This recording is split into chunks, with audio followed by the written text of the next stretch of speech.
Hey everyone, welcome to the Daily Brief by Zerodha. Usually, we dig a little deeper into the biggest stories in the financial markets for the day, more than your average news channel might. But today is slightly different, not just because it's the very first day of 2025. Happy New Year, by the way. We wanted to mix things up a bit. So today, instead of running through the top headlines, we, the writers behind the Daily Brief, thought we'd share some of the most important things we've learned over the past year while writing for all of you. So it's the four of us, that's Krishna, Anurag, Pranav, and me, sharing our learnings. Not to forget, none of this would have been a reality if not for Bhuvan and Sagar, who are the ones who started all of this. So a huge shout out to them. Also, a huge shout out to Shubham, Bhavya, Meher, and everybody who works behind the scenes. Not forgetting Manjesh, our cameraman. Also, just an FYI, Krishna was the only one among us who got his leaves approved from the boss. So I am going to shoot on his behalf today. With the context set, let me start with what I learned this year. This year, my boss, Bhuvan, made me smarter, but also a lot more miserable. He did this by tearing apart my worldview of what knowledge actually meant. According to him, my perspective was as broken as the CBSE website on a board result day, a completely lost cause. That said, we did agree on one thing. We both were baffled on how people can really be okay with being so incurious in life. How can you be okay not knowing why bad weather in Brazil is making your morning coffee much more expensive? How are you okay not knowing the perfect air conditioned temperature according to the studies by the Japanese Ministry of Environment or the World Health Organization? How are you okay not knowing that your late night Netflix binge might be costing your country's GDP 1 to 3% annually? How can anyone be so boring, so unimaginative? Bhuvan and I could never wrap our heads around it. But that is where the similarity ended. I thought that knowing the answer to everything that intrigued me would make me smarter, which it did, and ever so lightly. And because curiosity led me down so many rabbit holes, I assumed more knowledge meant more control, or at least more certainty, which isn't how things actually work. This is especially true in economics and finance, the very field where we're supposed to be experts at.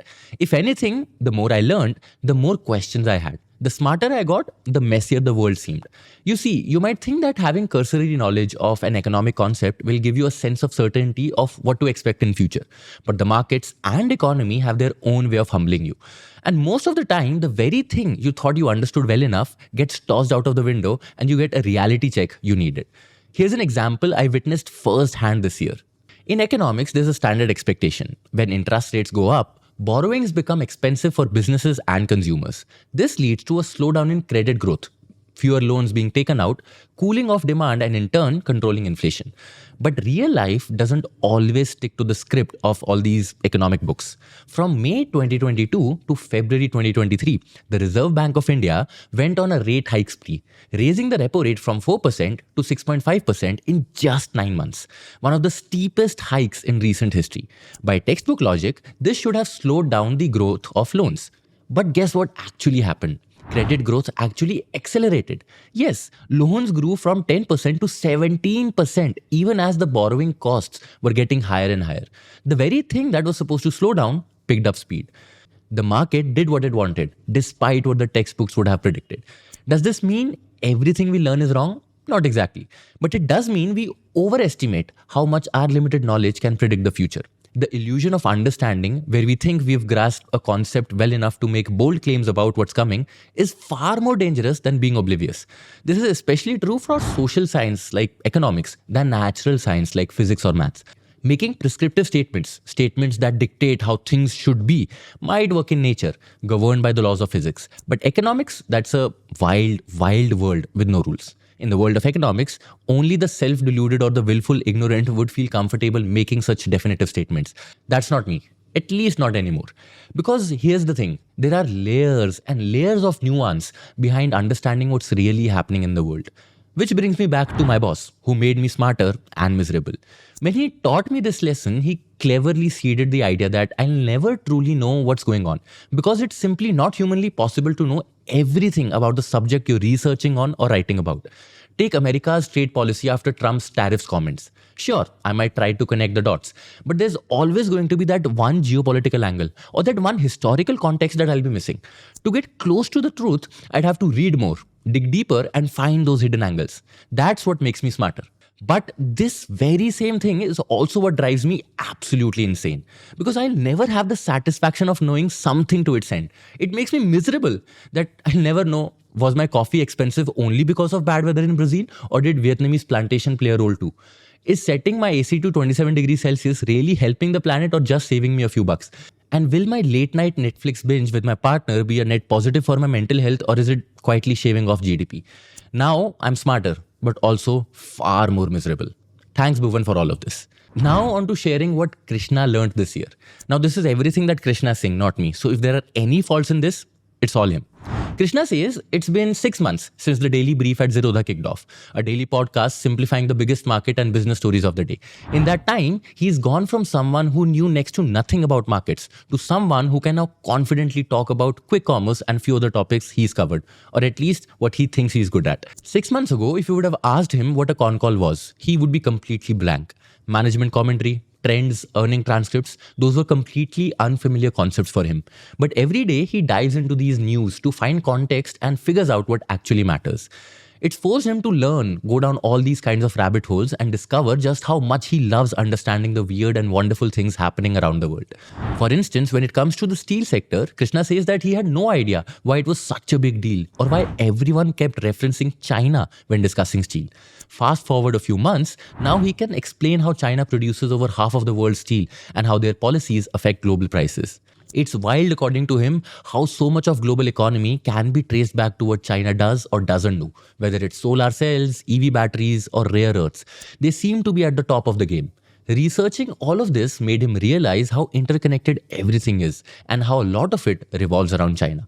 Another topic that grabbed his attention is quick commerce. He admits that he initially dismissed it. Who needs groceries in 10 minutes and how could that be profitable? But then Zepto launched and people were posting screenshots of their orders arriving in exactly 10 minutes. It blew his mind, though he didn't really look deeper right away. 2 years later, quick commerce isn't just working, it's reshaped consumer behavior. Platforms have become virtual malls, and Krishna finally started digging beneath the surface, partly because it's his job now. Now, there are two big listed players, Swiggy and Zomato, betting their future on this industry. What fascinates him the most about quick commerce is how it's gone from something nobody believed in into something we take for granted right now. It's not just the speed, it's the fact that they've rewired our expectation for lightning fast delivery. It's hard to imagine a time when we'd patiently wait 3 days for a package. And seeing so many traditional businesses jump on board, companies you'd never expect, just how big a shift this is for him. While Krishna says he's learned enough to confidently discuss these topics, it's not about just rattling off facts or trends. It's about connecting the dots.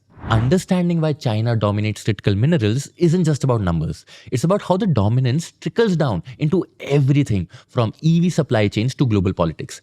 And with quick commerce, it's not just about convenience. It's about how consumer expectations have transformed and how traditional retail is being disrupted in ways we're only beginning to grasp.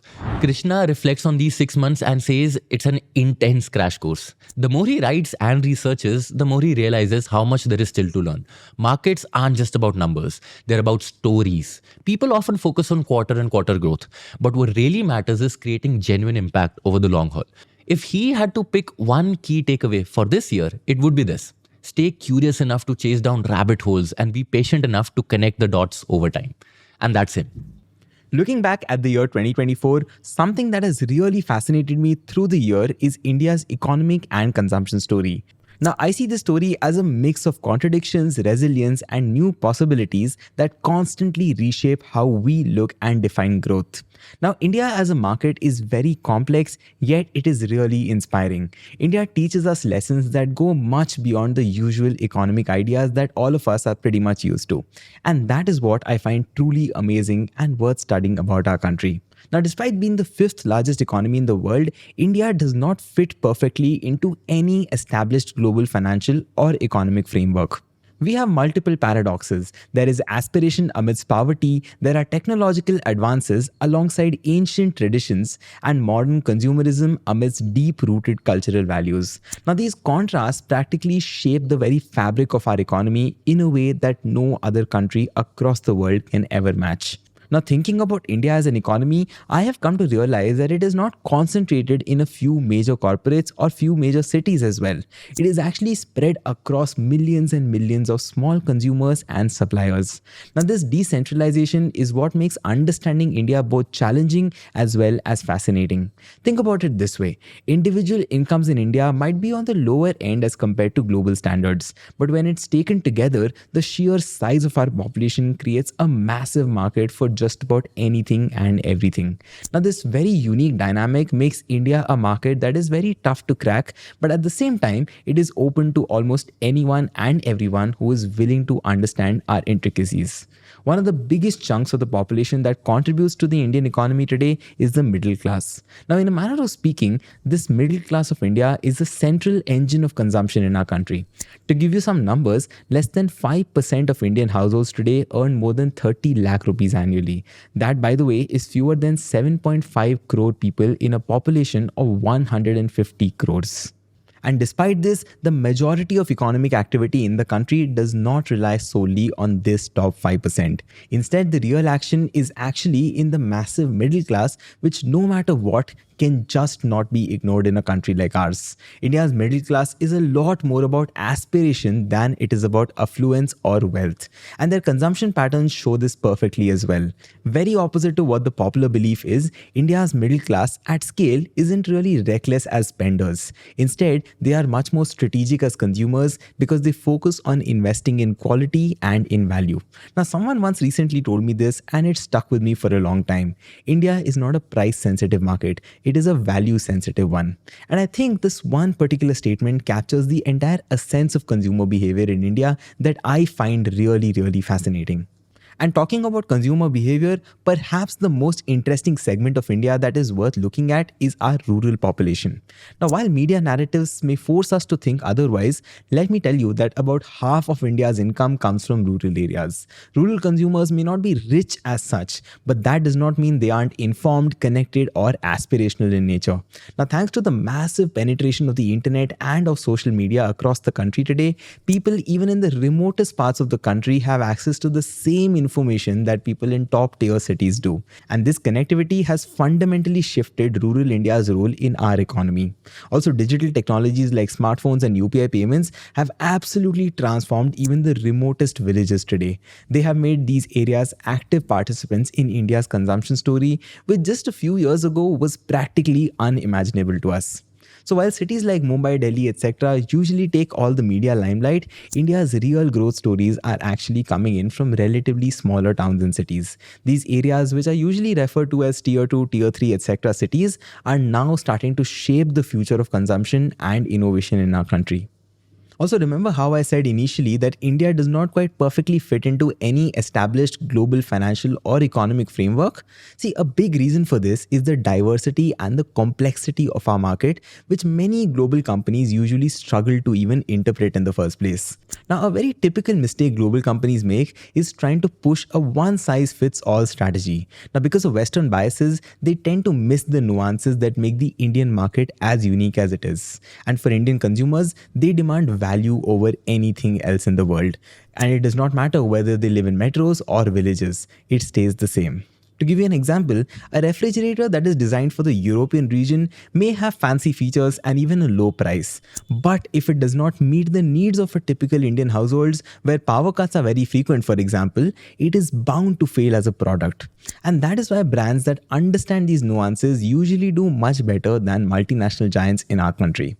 So if I were to summarize everything, India's economy is full of contrasts. It is modern, yet it is traditional. It is growing really fast, but it is still very uneven. So if any business wants to succeed here, it needs to think very, very differently.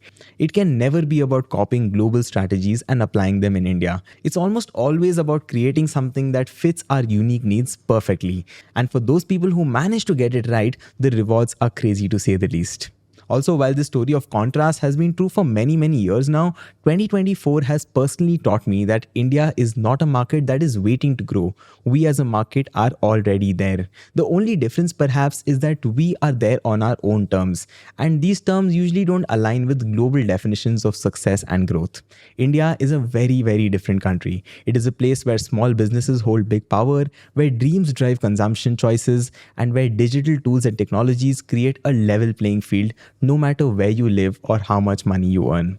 So, for anyone who's interested in learning the nuances of economics, finance, and consumer behavior, studying India as a year long case study is, in my personal opinion, worth every minute of time spent. This year, I learned that I'm both terrified and thrilled about the future. And that's because of AI. When AI chatbots first came out, I wasn't really too impressed. I mean, it seemed like some sort of glorified writing assistant that confidently lied to you. I just didn't see the appeal. We had taught a machine how to talk. It was a cute gimmick. Maybe it was even an engineering marvel. But honestly, why would I want to talk to a computer, right? It didn't solve any problems for me. And honestly, what did a computer know about the world? How could it possibly understand anything? I thought once the novelty faded out, I'd get bored of it very quickly. But I'm happy to report that I was completely wrong because AI has changed my life. Now, for the record, I still think AI is a fairly mediocre writing assistant. I think if you're only using AI to write some emails or automate some menial office task, you're missing out. You need to think bigger. Because here's the deal. AI gives you additional intelligence on command, and that's extremely powerful. Once you learn how to talk to AI, AI can do your thinking for you. And I'm not talking about philosophizing like Socrates. I'm talking about regular, everyday stuff. Imagine you go for a workout, but you're feeling like tired and lazy and your shoulders hurt and you only have 30 minutes to spare. What do? ChatGPT can give you a perfect workout plan. Imagine you've bought ingredients for a biryani, but you've gone and ruined the rice and now you have a bunch of ingredients and your guests are waiting. ChatGPT could give you the perfect recipe. Imagine you need to dress up for a party, but you're feeling bloated and you're feeling underconfident and you don't really know how your clothes match and you don't know how to accessorize. AI can help you again. See, that's what makes AI special. AI has infinite use cases. It can find you an answer for almost any question you can put to it. Give me a scenario and I'll give you a new use case. Now, I really don't think we've had a product like this ever. See, the internet comes close. Maybe smartphones and computers do too, but not really. The apps that you use regularly let you do one or two things well. I mean, Instagram lets you maybe view and share images, or Google lets you find things that others have published. You might use these services for many reasons, but the use case is basically the same. Now, that's not the case with AI. AI is infinitely more flexible. When you get comfortable with AI, once you learn how to really prompt it and make it do what you want, you will start coming up with use cases on the fly. Sit with it for half an hour and you'll find a dozen use cases that nobody on the entire planet has thought of. In fact, let me make a prediction for you with some confidence. While most people use smartphones in roughly the same ways, I think eventually every single person will use AI in a place that's entirely unique to them. AI will make the ultimate personalized super app. After using AI a lot over months, here's how I've come to think of it. Now, I might be completely wrong, but here's just my perspective. To oversimplify things a lot, psychologists broadly see our brains as having two distinct parts. There's this base stuff, there's this monkey brain, and that's what we use most of the time. That's the part of the brain that wants things, desires things, fears things, likes or hates things, is the part that cares about how others see you. It's the part of your brain that you share with dogs or pigs or other higher animals. But on top of that, there is this thin little special human layer, right? That's the rational stuff that sits on top of the monkey brain. This is what engages in what Kahneman calls system 2 thinking. It's the part of your brain that you occasionally engage when you're maybe analyzing something or thinking deeply about something. It's immensely useful. I mean, it's what makes us human. But you can only use it so much because it's slow and it eats up a lot of energy. AI is an incredibly powerful update to this rational layer. It's as though you can suddenly call on the power of a million extra brains trained on every single word on the internet to deliberate for you. You have infinite intelligence on command. If you don't like the answers it gives you, you can ask for 5 more answers. Or you can ask for 20 more answers. You can ask for 200 more answers. I mean, there's really no limit. We don't have an intuition for how an inexhaustible source of intelligence works. I mean, our brains have always been limited. Now we have something that works on a scale that's entirely superior to our own heads. We've really seen nothing like it. So, how do you prepare for an economy that's augmented with AI? I think that's a really hard question to answer. When we learned to augment our muscle power with engines, for instance, we ended up creating everything from vehicles to factories to skyscrapers. When we invented computers, we got everything from video games to 3D printing. When the smartphone first came out, nobody thought it would give us services like Blinkit or Uber. See, the thing is, we have a knack for mixing different sorts of technology in all sorts of different combinations and make up entirely new, unimaginable things. So, what do we do with something that already has innumerable use cases? What do we do with the ability to be 1,000 times as smart as we are? I really don't know. All I can tell you is that we're staring at a transformation like nothing we've seen. But what should you do personally? I recommend you play with AI. I recommend you just bask in its magic. Figure out where your brain falls short and see what life is like when you support it with extra intelligence. Don't make AI a workplace tool. See what it does for your life. From personal experience, it's a complete game changer. And that's it from our end. We are more than grateful for having you guys tune in every day to listen to our stories. We from the Markets by Zerodha team wish you a very happy and prosperous new year. Thank you.